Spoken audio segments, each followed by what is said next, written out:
तो हेलो दोस्तों, हम इस वीडियो में बात करेंगे भोजपुरी के सुपरस्टार, बबुआन स्टार, राजपूत स्टार कहे जाने वाले छोटू चिंगारी जी के बारे में, जो कि इनका एक गाना आ रहा है, जो कि छोटू चिंगारी वर्ल्ड से ही आएगा, जो कि गाना के नाम है बाबू साहेब स्टेज पर, जो कि बहुत ही अच्छा लोकगीत है। जो कि यह गाना के लिखे हैं छोटू टाइगर और म्यूजिक दिए हैं उपेंद्र बाबू और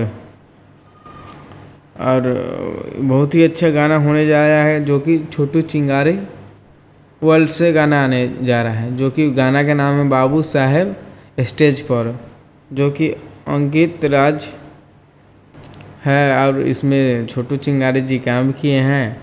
तो दोस्तों, वीडियो पसंद आया होगा तो वीडियो को लाइक कीजिएगा, चैनल पर नया हो तो चैनल को सब्सक्राइब कर लीजिएगा, ताकि भोजपुरी के हर अपडेट आप तक पहुंच सके। जय हिंद, जय भोजपुरी। धन्यवाद दोस्तों।